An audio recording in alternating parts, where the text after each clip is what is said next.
We are here to discuss your book, The Simplicity Principle.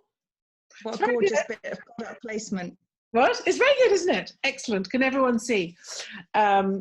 6 steps towards clarity in a complex world. Couldn't really be more timely, actually, if you ask me. So I lucked out, yeah. I have got so many questions. Most of them are about hexagons. Yes, hexagons. And Euclid and geometry. I've got my props. Look, I've got my hexagon prop. But there are some very interesting ideas in this book. I think the basic, if I've understood it, I'd say it's quite meaty. Yeah. It's very well researched. But it's very simple. So you stuck to the brief. It's very easy to understand. But I think it's a book for our times, isn't it? Because we're all overloaded, particularly at the moment, yeah. I think. And I think there's a lot in your book that rang really true to me, just sort of non-scientifically, but just anecdotally. This idea of us all being completely overwhelmed by information all of the time, and our brains not being able to cope with it, and the need to sort of simplify. So it's like a sort of Marie Kondo, but for the mind. That was sort of the plan, yes. Yeah. I'm very glad it even remotely cuts that kind of mustard with you. She does with socks and pants what you do with sort of brain cells. So organising your mind. Yes. Yeah. So sort of take me through the idea and why you decided to write it. Well, because it's 10 years since you last interviewed me about a book that I now realise was a sort of prototype for this kind of thing. It's called The Seesaw, 100 Ideas for Work-Life Balance. And it was a kind of, it was a lighter book. I mean, it didn't have any research in it. And it was a kind of how to have it all when you knew you couldn't have it all. And that kind of idea stuck with me. And then I've been writing for the last 10 years about sort of modern connectedness and its discontents, and I was writing about the age of overload. I wrote a book called Fully Connected, and that seemed to really sort of resonate. And then I actually never stopped being on book tour after that one was published in 2017 BC, before Corona, and then I sort of thought, well, what's going on now? And what seemed to me is going on, and we're really seeing it in the last 8 or 9 weeks, is everything just feels too complex. Like, of course, things are complicated. Of course, we want the wonderful complexity of technology, but it's not really working to have things so complicated. And so this book is really about addressing that. But as you say, I hope it's written in an accessible way. So yes, and you talk brilliantly about something called infobesity. Yes, but I mean, even though it's got crunchy neuroscience and whatever, hopefully I'm quite accessible. And I think in another life I would have been a copywriter. No, but this idea of infobesity I think is really, really interesting, because that is basically what we are. We gorge on digital information, and particularly at the moment when we're all trapped in our houses, and particularly in the context of COVID, where just so much information about this disease is coming at us, and we don't really know what's right and what's wrong, and no one really knows, and it's really hard to get to the bottom of it. And what this does is it gives you sort of very simple, very clear steps to sort of reorder your mind. And it also, I think, explains very brilliantly why that is a desirable concept, and how, and I loved your list of people who subscribe to the simplicity complex, although I said I would disagree on. Well, I love that Freudian slip, the simplicity complex. That's brilliant. I might have to IP that. I've got a simplicity complex. That is fantastic. Yes, sadly, I think I don't. I'm not very. I mean, as a person with a really disorganized mind, who over the years has had to learn to have an organized mind, so much of what is in this book made sense about where the disorganized mind comes from and why it happens. Didn't you want to sort of throw it out? I mean, I think that I'm going to product place my book. I wrote this for me because I'm obsessed with trying to gain a bit of control and make sense of things. But there are some people that just find it, rather control freaky. I don't think it is. I think it's liberating. This is what I've come to realize about ordered thinking. Is I used to think that it was control freaky, but what I realized is that if you start to do it properly, it's actually very liberating, because if you know what's going on in your mind and in your life, there's no dark corners, which is where I think for me the anxiety comes from. So I was always a person who used to never open brown envelopes. They used to really scare me. I had a phobia of brown envelopes. Brown envelope would come through the door. I go, oh no, that's some terrible thing from the tax man, and I would just put it in a drawer and forget about it. And of course, if you don't open brown envelopes, you know, that's a recipe for disaster. And the thing is, it's like when you have problems in life, or fears or demons, whatever, if you shine a light on them, you realize that they're actually quite small and insignificant, and you can totally deal with them most of the time. And I think what's so good about the simplicity principle is that it explains all the neuroscience behind all of that. Yeah. So, well, a couple of things. One, just apropos brown envelopes and that phobic thing. First of all, we all have a phobic thing about something that we delay and we put off. And in fact, when I got the letter saying, would I like to be made an OBE, it was in a brown envelope, rather a scrubby brown envelope. The state just, you know, and I nearly threw it away, thinking, oh, it's a bill. I don't know what it is. It looks official, but it looks grubby. Blah. And so never throw away a brown envelope. Some incredible surprise might be awaiting you. But I do think, just to go back to like the beginning thing, I think we're all overloaded and overwhelmed. I think that this world is fabulous and wonderful in a number of ways, but it has sort of trapped us in a bit of a vortex of always being on. You know, I do like not just the neuroscience, but the kind of cultural social history. It's only 15 years, really, since computers were sort of over there somewhere. And our lives actually were more rooted as they are now by necessity, you know, in the place, in our homes with our families. And that has all got very screwed up by technology. You know, we've now got mobile phones that are the size of a piece of supermarket cheese containing everything. And so that's very, very weird.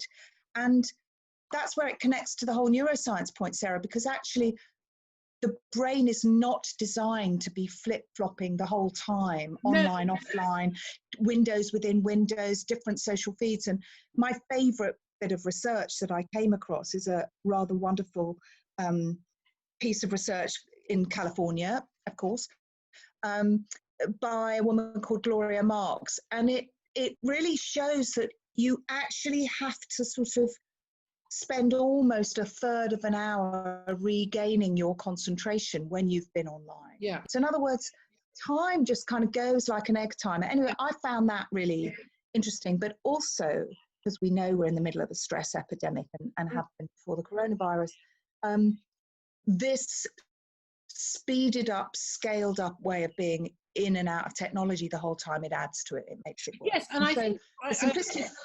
Sorry, delay. No, I was just going to do my sort of closing thing, which is just to say that for me, it's all about keeping it real and keeping it human. I'm not anti-technology. I'm addicted to technology. My God, just look at my Twitter feed. But I really think we've actually overlooked the human. We've overlooked the human in all sorts of different ways. And that's really what I'm into is, you know, we're all, bless you. Hay fever, sorry. We're all just, you know, living our lives, and we need to have a bit of a route map to doing that in a real way, which is why I've come up with this sort of hexagon-y 6-point thing, which is based on the cognitive limit. We can't actually hold more than about 7 things in our mind. So there are lots of things to unpack there, but I do want to talk about the hexagon because you are slightly obsessed with bees. I'm obsessed with bees. In fact, I've just been commissioned for an American publication to write an entire piece about bees. Brilliant. So tell me about the hexagon. Well, I mean, I'm a bit of a management nut, actually, deep down. In fact, hundreds of years ago when I was young, I worked in television and I worked on the Wogan show. Do you remember that, way back when? Yeah. And my favourite guest wasn't Don Johnson, the movie star, and Jerry Hall. It was Sir Peter Parker, who was the former head of British Rail, who'd written a memoir. And he and I had the most fantastic conversation about sort of delivery system. Who knew that I was interested? So I'm a management nut. My idea of heaven is being booked to speak, as I've just been done, booked to speak at the Global Drucker Forum in Vienna. And so I'm really interested in organisational productivity. Don't ask me why. And I'm interested in how that goes into real life, like the real life of juggling family and fitness and children and caring responsibilities and the contents of our own head. And all great business books really give you a magic number. you know, 7 Habits of Highly Successful People, or, Yeah. you know, and I didn't want to make an idiot of myself and come up with a number that meant nothing. And so I tried to find a number that worked within this idea of under 7, because that's the cognitive. And then I thought, okay, well, number 6, it's nice. I began to look into it. And even before I was obsessed by the B, because we're quite like the B, weirdly, I realized that 6 is quite spooky and special. But the bottom line of it is, it's a device. It's a management device. That, as you know, I explain in quite a lot of detail why the number 6, and there's lots I've written on the internet that's free for anyone that doesn't want to bother buying the book, that explains the number 6. But buy the book.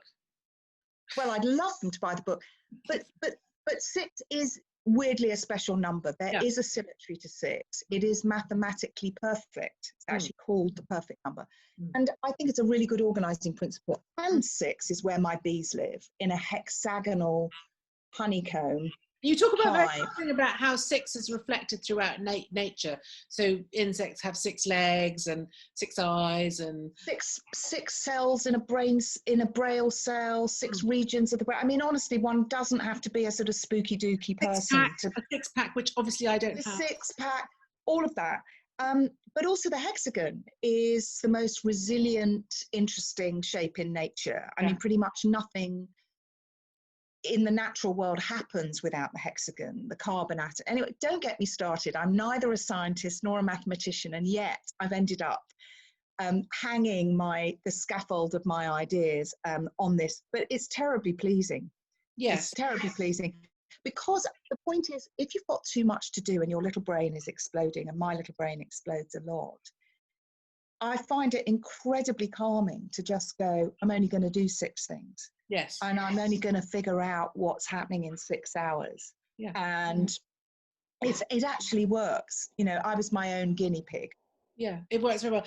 I mean, I think going back to what you were saying earlier about the sort of information overload, I've always felt that, and I think this is very much reflected in the book, and again in the sort of trying to pare back what we absorb, I've always felt that human beings were fundamentally designed not to really know what was happening much beyond the sort of natural reach of their own ability to walk to the next village or to ride to the next village. And I think one of the sources of so much of the anxiety that we have in today's society is that we're just bombarded with news about things that we can't control. Yeah. Although interestingly though, one of the things that makes the human brain so special, if you like, is that we can imagine the future. Right. And that is in fact almost a defining characteristic of the human, is our ability to tell stories and to imagine and to be, you know, as creative and extraordinary as we are. But the idea of Ruby Wax, who I've done a couple of gigs with on this, and she and I have bonded over this. She writes wonderfully about mental health and as you know, took herself back to college to read on neuroscience. You know, Ruby's big thing is the amygdala, the bit of the brain that registers fear. I'm interested in really practically getting stuff done. You know, I'm interested in putting one foot in front of another. And the reason why I called it infobesity is because I think there's a really helpful way to look at how we handle our connected lives digitally and in our heads and with relationships, to look at it like actual physical and mental health. And so I've called it social health, and I've been banging on about this since my last book, speaking about it to OECD and all sorts of people. But in a practical way, the fact of the matter is we all understand that if we stuff ourselves silly and sit on the sofa, we're going to get obese. And the reality is, if we stuff ourselves silly with too much information and don't somehow have the equivalent of 5 a day or 6 a day, we are going to boogle out and get, you know, fat with the wrong kinds of information. And so I really want to call out this. We've all been a bit in love with limitlessness for the last 10 or 15 years. There's a very interesting debate going on now around obesity in relation to COVID-19. About what should be done about it. And of course, you know, I think that there's a correlation between our addiction to sugar in real life and are addicted to rubbish on the internet. Because what's really interesting about the internet is if you look at the sites that are successful, so for example, let's take TikTok, which is huge, particularly among young people. It is trash. It is literally like mainlining sherbet fountains. There's nothing there of any substance, and yet it's one of the most used ones. So I'm interested to know whether you think that there's any correlation, and whether there's something about the way that trash and low grade information that is useless works on our brains. Does it stimulate, do you think, the same sort of response? Is there a reason why we sort of can't? Because you can waste hours on TikTok looking at nothing.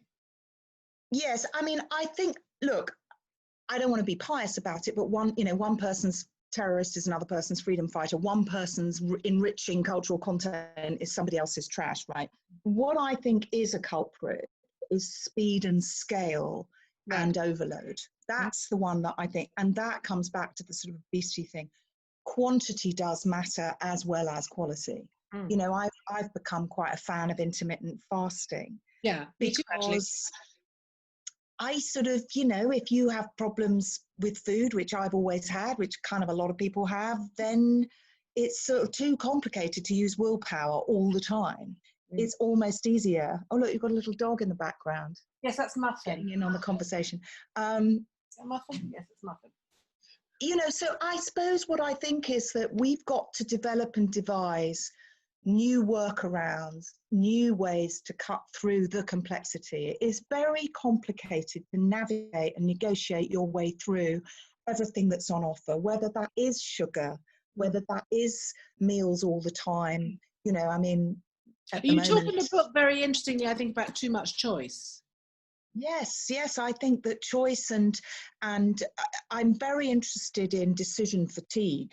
That's a thing, I've divided the book, as you know, into 6 different sections, and 6 this, that, and the other. And one of them is about clarity. The opening chapter is about, if you're not really clear, it's very easy to get overwhelmed anyway. And there are 2 elements to that thing that I think might be interesting to talk about now. One is attention. That, if you get fragmented with your attention by being on, which is why a little bit of meditation and a little bit of not multitasking is very good. But the other is, if you can't make decisions, then you're not really in control. But if you've got way too much choice, then you're going to actually, by definition, have indecision and decision fatigue. And there's that amazing story of Barack Obama telling Vanity Fair that he actually only, had. I now avoid decision, before Corona, when I used to dress up and go out all the time. These things are practical. I really wanted to give some practical steps that people can take. Oh, there's my doorbell. Did you hear that? No, I didn't. Shall I pause it? No, it's fine. It's fine. But nobody comes in anymore. They leave something and then take a picture of you, which I find really disconcerting.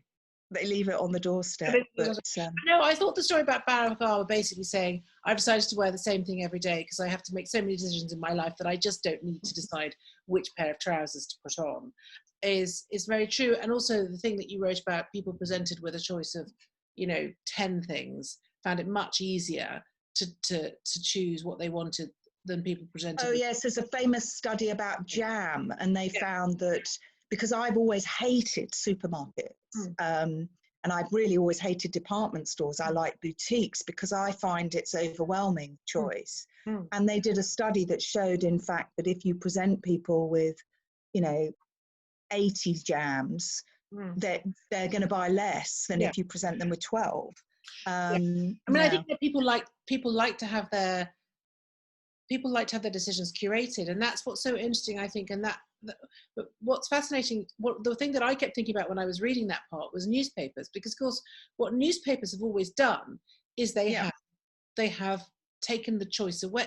They've basically curated the information, absolutely, so that the reader doesn't have to know everything there is, so that the reader can.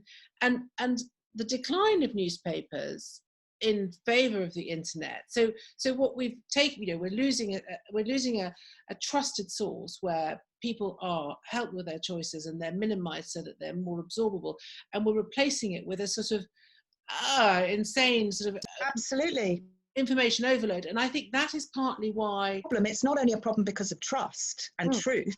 You know, it's a crisis of trust and truth. We all know about all of that, but it's also about that infobesity. And so I recommend this thing I've called for years a knowledge dashboard, you know, like the 5 a day, which is really just a construct. It's not actually real that you need 5 a day more than you need 15 a day. You know, by all means have rainbow colors in your salads and things, but it's quite a good principle to limit and count.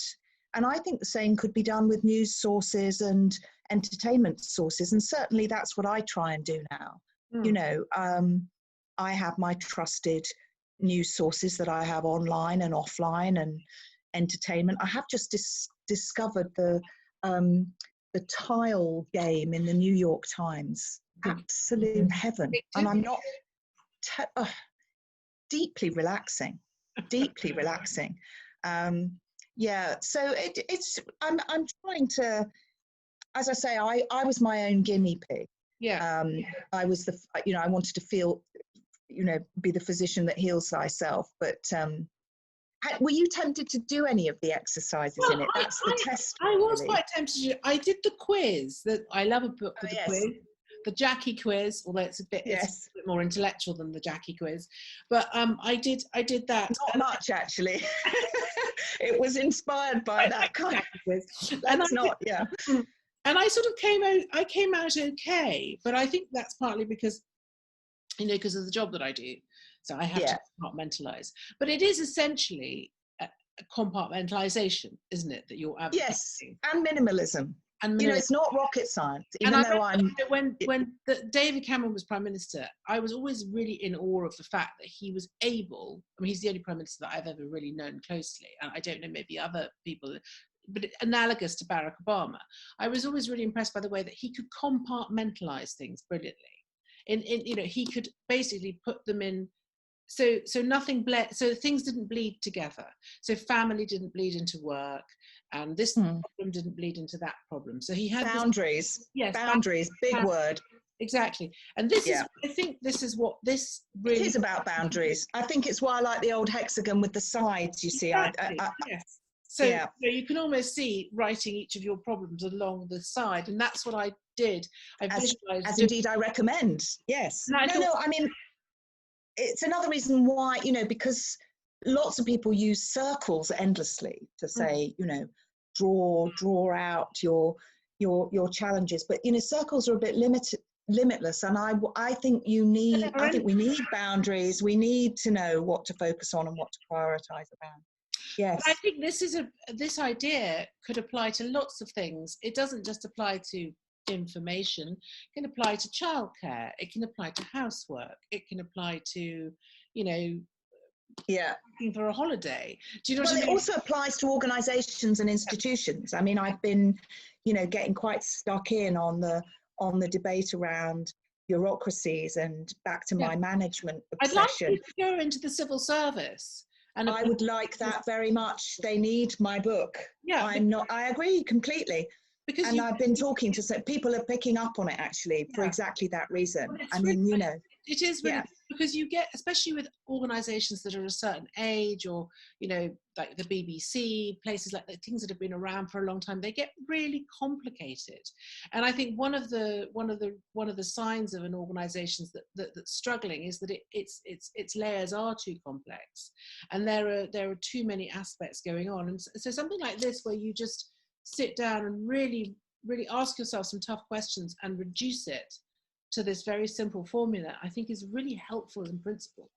I think it's important, and also I think there really is a distinction, and hopefully I've made it, between simple and simplistic. Yes. Simplistic is reducing everything and going, problem, what problem? It's dumbing down. Simple is about going, hang on a minute, what matters? Let's cut away. And actually, where things have gone well during this coronavirus crisis, you can see that simplicity has been prioritized and has been communicated effectively. And when it's gone badly, actually complexity has been the culprit almost entirely. Yes, and when you talk, and also in the book, you talk about simplicity of political messaging, and you talk about how one of the reasons that Brexit won, you believe, is because they had that simple cut-through message, which was take back control.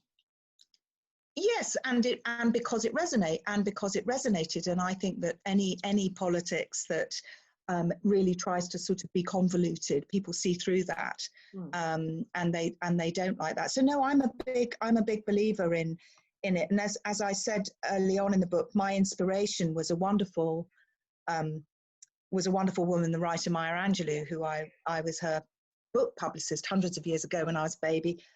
You know, privileged white middle class Jewish girl put in charge of a 6.5-foot black woman from the poor American South who'd written memoirs, and I was 22 and she was 65, and I had an extraordinary, memorable experience with her, and hung out with her intensively for a couple of years. What was she like? She was extraordinary, and she always used to have these wonderful, she performed brilliantly in the days before live theatre of books was a thing, you know. Maya used to perform to audiences, almost 100% black audiences, by the way, in Lewisham, South London, and she just was dazzling, and she had cut through. Her poetry is simple but dazzling. I wrote a piece about this for Vogue. I wrote a piece for Vogue the other day about this, actually, and it had a really good, it's online if anyone's interested in picking it up. Anyway, Maya always used to say, keep it simple, sweetie. Don't make it complicated. And the sweetie is also important because I think you can be simple with kindness rather than brutality. The original keep it simple phrase is rather more masculine and brutish, and it's keep it simple, stupid, which came from an American design engineer. But Maya's mantra of keep it simple, sweetie really stayed with me. What was she like? She was extraordinary, and in fact, it was funny, when she died, there was a wonderful South Bank memorial for her. And it wasn't really until her memorial that I realized just how much I loved her. Because at the end, I was so overcome that even though there was an incredibly glamorous after party to which I was invited, because I just couldn't go. I just crept off crying. I mean, she made a big, big impact on me. Yes, I think it's funny that sometimes when people you really love and respect die, you almost can't do that because it's sort of too final, isn't it? You kind of want to. Well, and it's also very personal when someone means a lot to you, especially if they're a public figure. Yeah. Everybody's got their own relationship with that person, and I realised that I couldn't ever really articulate the impact. I just remember her having this incredible voice. Her voice was amazing. I just remember that. Yeah. Whenever you she had an incredible laugh as well, especially a couple of whiskeys in. It's just recognizable. It's like listening to Ella Fitzgerald or any of those. Yes. The voice is just instantly recognizable. Well, I think that if you, I just have some more questions on my phone. Well, everything is on my phone because I have terrible infobesity. Maybe we have to create info-slimcity. Although I love your simplicity complex. That's a key. I know. Trust me to info-slimcity. Very good. Yeah. Yes, no. I'm going to use that in my webinars. I've got a whole series of webinars about simplicity. How can you have your point about complex? Well, the thing is, tried to do is, even though I hope the book is clever, because some very clever people have influenced it. But actually, the truth is what people want are listicle takeaways, practicals, whatever. And so I've had to sort of span that balance between being able to write, a 4,000-word essay about the management principle of simplicity for Strategy and Business magazine, which, thrillingly was their #1 downloaded article for 2 weeks. But also I was totally thrilled. But I also really love running half-an-hour webinars for people going, come on, let's talk about clarity in 30 minutes. The book is very well structured. I do think the book is very well structured because it does have sort of breakouts and boxes, but I would advise readers to read the meat, because actually the meat is where the sort of science and the anecdotes and the stuff that really makes it come alive. Because actually what you've done is taken quite a sort of I mean, quite a sort of dry concept, I think, of, you know, here's how to make management, life management, life management, you know, work time, whatever it's called, and turned it into something that's very human, and that I could, you know, as a person who's, you know, mostly left brain, or is it right brain? Anyway, the one that can't, you know, add up. I would normally get very bored with a book like this, because there would just be too many facts and too many things that I have to remember. But actually, it's a very you've managed to bridge those two worlds between the left brain and the right brain, and it feels like all that practical stuff has been very well placed in the context of emotions, which is, of course, you know, what leads to complexity and what leads to things getting overcomplicated is that, you know, we allow our emotions to dominate our you know, ordered minds, as it were. And I think that's why it's such a good book, because I think it's written for people who are not necessarily inclined to be particularly organized in their minds. Or their behaviours. I mean, I want people to act. I want people to be able to say, this time last week, I didn't really have a system. I felt a bit overloaded, a bit overwhelmed. And this time this week, I've got a bit of a plan. And just to go back to the idea of sort of, I thank you, by the way, for the compliment. I feel very, you know, really happy if it lands. You know, one of the things about becoming a writer in your middle age is you want what all writers want. You want people to really like what they're reading. But I think one of the things about becoming a writer in your middle age is that you have a certain amount of experience and wisdom. And actually that comes through, I think. In theory. No, it does. It comes through in the Teenagers book. Never think that, but yes. But you know, you understand what it is to make mistakes, and you understand what it is to understand your mistakes.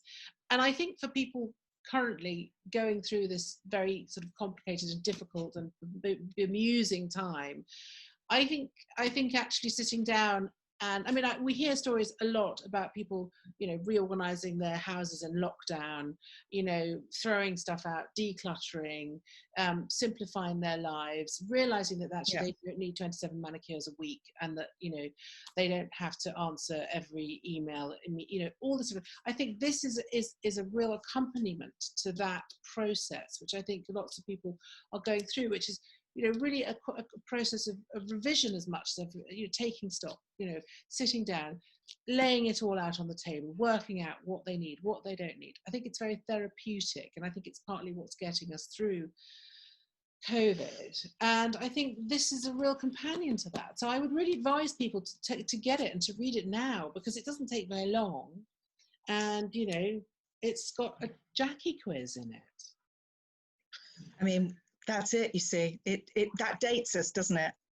The Jackie quiz. Yes, I'm sorry. Anyone people watching this going, Jackie who? Talking about Jackie what Jackie?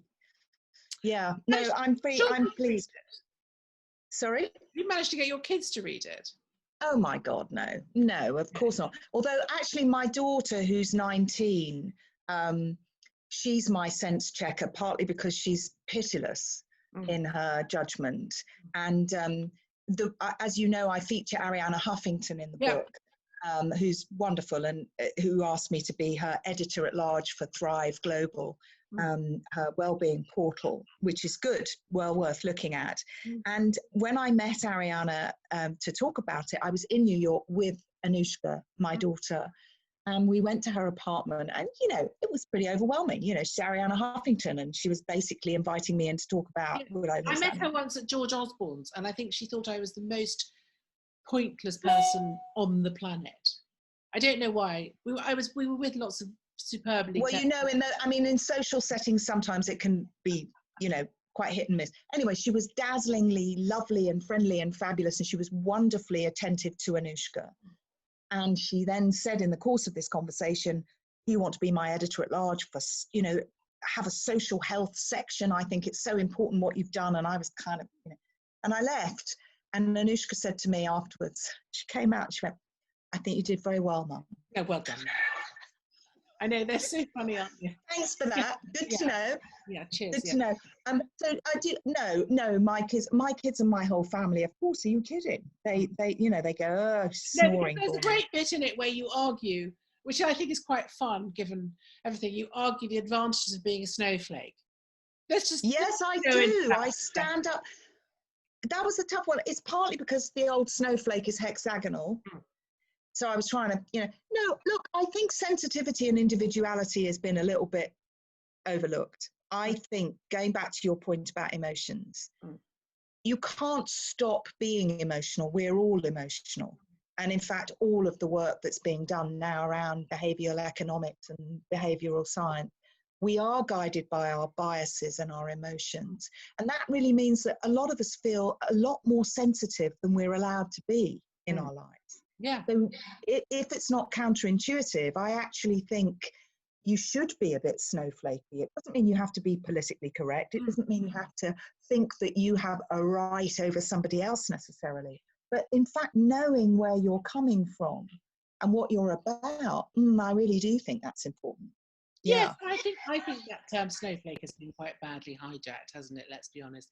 I mean, it just means unique, really, doesn't it? Exactly. That's what I've reclaimed it as. But I've eye rolled with the rest of them, of course, at some of the great examples, and especially millennials are terribly sensitive wallflowers, aren't they? No, yes, I've got a whole house full of them. Yes, mine are Gen Z, and they're the opposite. Actually, they have almost no sensibilities, as far as I can tell.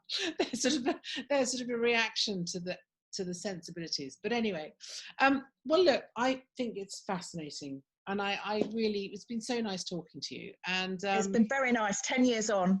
10 years on from the last time. Try and get myself a sort of, I don't know. I feel like I might have to get a chart of some kind. And just, No, you need hexagonal paper, or you need. Oh, okay. Is this merch? Is this merch? Look, hexagon colouring books, for God's sake.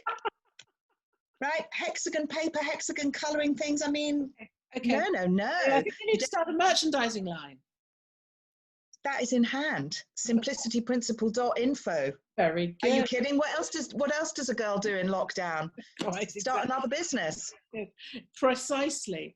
Anyway, it's so nice to see you again. And lovely to see you. Thank you for having me.